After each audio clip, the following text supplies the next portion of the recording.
Do you guys envy having childhood friends? I often hear people say that just being childhood friends is enough to make them fall in love, or that they envy the girls for being so close.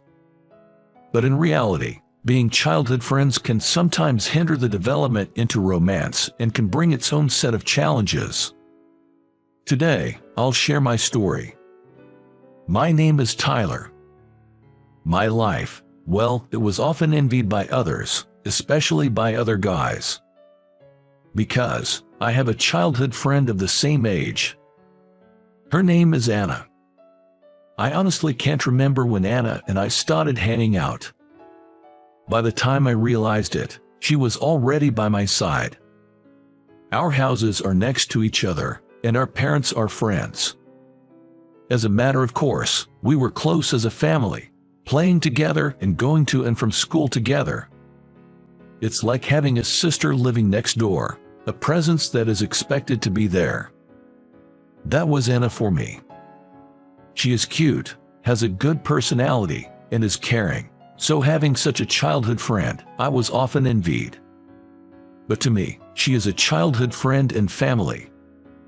So even when others envied us, I didn't find anything special about it because being childhood friends means being too close, which has its perks. Also, our rooms are right next to each other. Open the window, and you can easily see each other's faces. It's coincidental, but thanks to that, we talked almost every day even though we went to different high schools, and since I am not a morning person, Anna woke me up every morning. Her way of waking me up was quite unique. There are romantic comedies where childhood friends come into the room through the window because their houses are close, but it's dangerous. No matter how close, it's the second floor. It would be disastrous if an accident occurred. So, the method Anna adopted was, she used to knock on my window with a broomstick. "Tyler, it's morning. Wake up," Anna would say and wake me up. My mornings always started with Anna's voice, and it continued even when we each got a girlfriend or a boyfriend. You'd think, why don't you stop when you get a girlfriend or a boyfriend? But we are family, so we have nothing to be guilty of. That's why we could do it. Well, I wouldn't recommend it though, as it may be misunderstood. So Anna and I were always together. Even when we went to different schools or got jogs, our bond continued. As adults, we also went out for drinks every Friday. The best companion to share our complaints about being new to the workforce. Our relationship settled as family, without progressing into anything more. Even as we became adults and quite some time had passed, it remained unchanged. Darn, I got dumped again.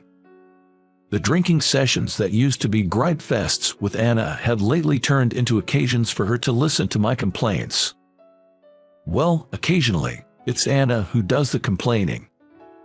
However, overwhelmingly, I tend to be the one complaining more. Moreover, the content is usually about being dumped by my girlfriend, such "are you a teenager or something" kind of stuff. Well, that was fast. Didn't you guys just start dating last month? Yeah, I thought this time it would last more than 3 months. I was reasonably popular at the time and had a girlfriend.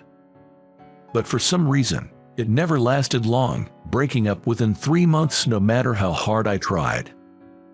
At first I was in shock, crying and drinking, but lately I was drinking out of desperation because I had been rejected so many times. Anna, with a bemused smile, would comfort me in such times. "So, why did you get dumped this time? Wasn't it cheating last time? This time," she said, "I was boring." Haha, that's quite a harsh comment, isn't it? Anna shrugs and laughs at my response. With a laugh, she says, "Cheer up," handing me my favorite dish. Anna has grown into a beautiful and kind-hearted adult. Yet, she didn't have a boyfriend. But it was not because her relationships didn't last, she simply remained single. In other words, she was the opposite of me. That's why she brushed off my complaints with a laugh, and that's why I found it easy to talk to her. Do I really come off as that boring? I do try to surprise her and all. Maybe your surprises aren't hitting the mark. Ack. I was at a loss for words. Because I was terrible at surprises. No matter how hard I tried, somehow it came up empty. For instance, if I give flowers to a girl, she turns out to have allergies and can't stop sneezing, and gets really mad afterward. Or if I book a restaurant for our anniversary, she calls it too overbearing. Nothing ever went right. But breaking up in just 1 month is still shocking. Sigh, I'm done. I'll just distract myself with my hobbies. Hobbies?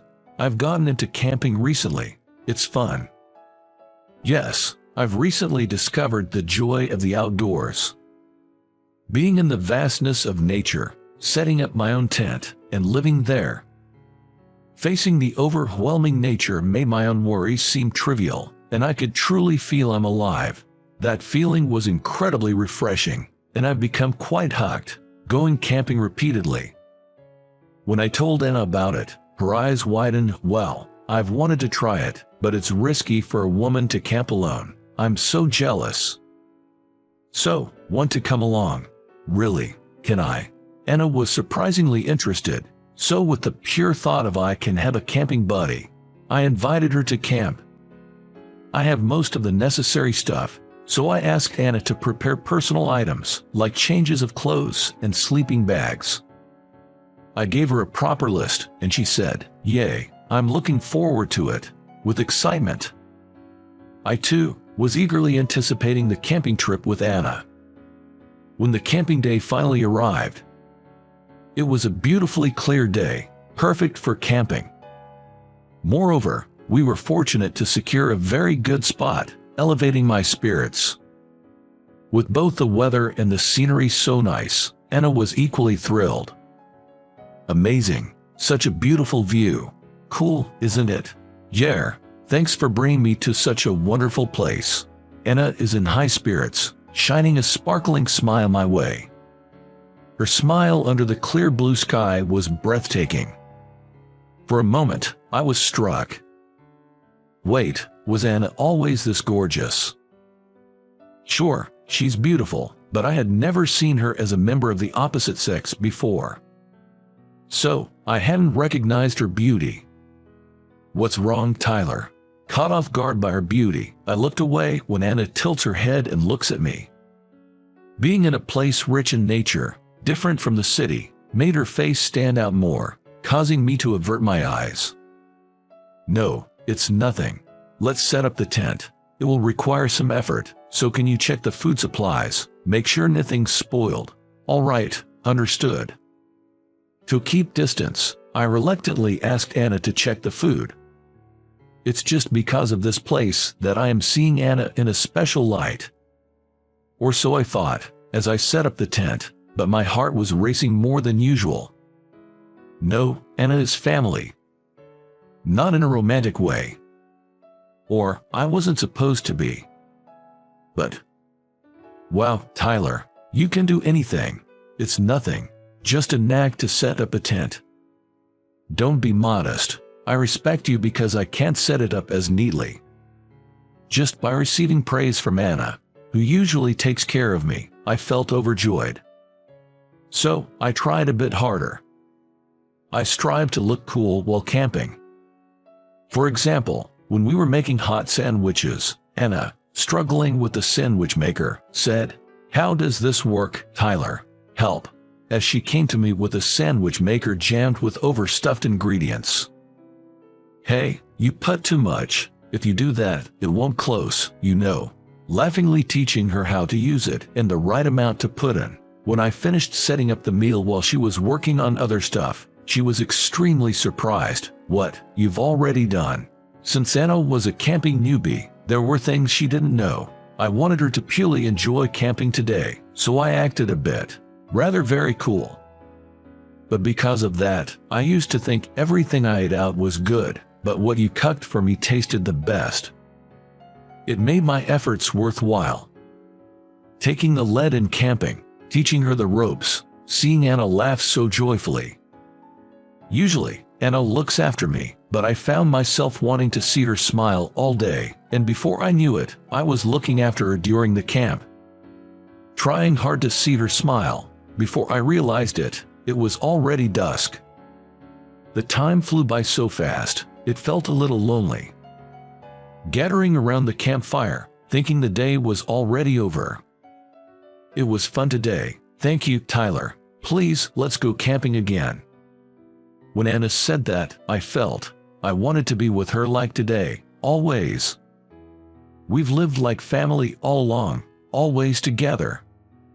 But I didn't want that kind of together. I wanted to be a real family with Anna. That's what I felt. But this feeling is probably too late. Until recently, I've considered Anna family. Surely, she must feel the same. That's why she came camping with me. She doesn't see me as a man. Knowing this makes me so sad. I found myself murmuring while staring at the campfire. It would be nice if we could always be together like today. I found myself muttering that. Honestly, I thought I had blown it. I would be told, we're always together, aren't we? But contrary to my expectation, there was no response from Anna. I looked at Anna, wondering why. She was blushing more than the campfire. Yeah, I'm taken aback by the response, and I can't help but blurt out in surprise. It was completely unexpected, and I was bewildered too, but Anna bashfully says, "Don't say such things here, it'll give the wrong impression." Anna said that and looked down. Misunderstanding. No, could it be? What? I nearly fell off my chair in turmoil, hastily steadying myself. Seeing this, Anna sighs deeply. Really? I've thought this all along. I would never dump Tyler in just a few months, and I know all your good and bad points. I knew. You only see me as family. That's why you could invite me camping, right? Realize it already, dummy. I'm not the kind of girl to spend a day with a guy who has no interest. She said this, ears red, and looked at me. Those eyes were indeed very feminine, and I caught my breath. Since when? Well, probably around the time we became adults. I was shocked when I heard you got a girlfriend. That's when I realized. Anna, maybe feeling desperate, opens up to me. It seemed the catalyst for Anna starting to be conscious of me was our regular meetings. Meeting and talking with me nearly every week, sometimes complaining about problems. I accepted all of her, never showing any displeasure, even with her near malicious complaints. Anna could show her true self to me. Others are interested only in the beautiful, cute, and gentle me, but you were different.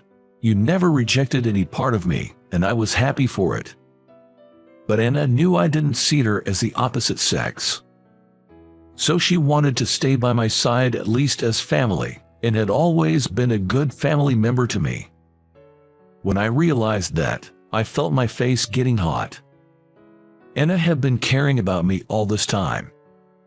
I'm ashamed I didn't notice it, and I don't want to make Al endure anymore.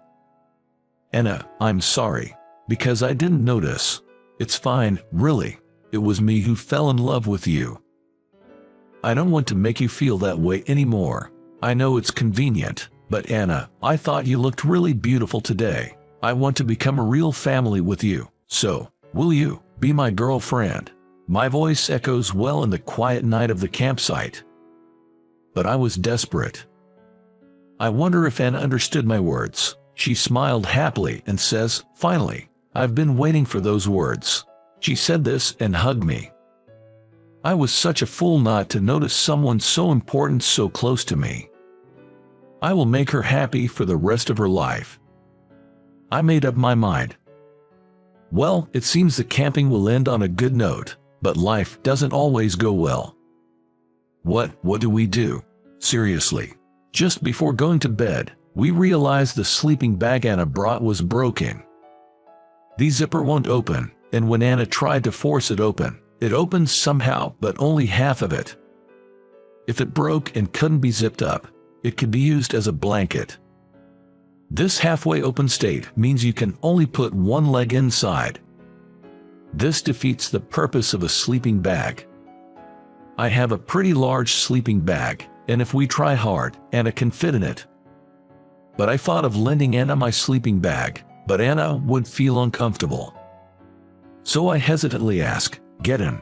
Then Anna, with her face red, nods. Man, what a situation. Sleeping in the same sleeping bag on the first night of being together. But well, nothing untoward. After all, the sleeping bag was just the right size. And doing anything in this place would be disrespecting Anna's parents, who treated me like family, and above all, my dad would say, "What are you doing?" and might punch me. So, I swear firmly in my heart not to do anything. "I'm sorry, Tyler. It's tight, isn't it?" "Not at all. It feels just right." I say that, and Anna, smiling, says, "That's the kind of kindness I love. Good night." And she goes to sleep, leaving such a bombshell. Come on, give me a break. This is, tight in many ways, but I'm a man. I'll endure. Our first camping trip went well. Our relationship also changed a lot. In fact, it progressed quickly because we were practically together. Of course, we both dated with marriage in mind, and we soon met each other's parents, but both my and Anna's parents were friends, so there was no opposition. On the contrary, Tyler is like a son to us. We're glad to have him as a part of our family. We're so happy to have Anna as our daughter. There's nothing more joyful than this, and with that, the joy was immense. It was a festive atmosphere, and the meeting of both families didn't differ much from usual family outings. Well then, my parents and Anna's parents were overjoyed and offered us some incredible drinks, which was nice. And then, I proposed to her after dating for 1 year. Please stay with me forever. It was such a cliché, but I surprised her with her favorite flowers and a ring. I'm happy you remembered my favorite flowers. I love you so much. You have to make me happy or I'll be mad, she said, shedding tears as she slid the ring onto my finger. We were too close to realize, but we were each other's irreplaceable and important existence. Realizing this took some time, but I have no regrets if I can spend my lifetime with Anna. Anna felt the same, as did our families. Our relationship was an open book to our parents, and they, like us, often went out for drinks. They would even visit each other's homes for drinking parties. At those times, they would talk about the parent thing, wondering what they would do if our children brought home a partner. And it seems that they each thought the ideal partner for their child was the other's child. They wished that we would get together already and discussed it amongst themselves. Really, outsiders have their own thoughts. That's why their wishes became reality, and they were probably so happy, thanks to which I didn't have to use the common greeting, "May I have your daughters in marriage?" So, with many detours, we finally became united. Now, what do you all think after hearing this? If you think having a childhood friend is nice, beware. Having a childhood friend can be troublesome. For example, on days we fight, the dining table is filled with food I dislike, and since we've been together since childhood, we can understand each other's thoughts, making surprises almost impossible to pull off. There are struggles unique to knowing each other so well. But that also means we understand and support each other when tired or troubled. This is where our story begins, but of course, it's not the end. I'll be with Anna forever and ever. And live happily. That's my wish and my life goal.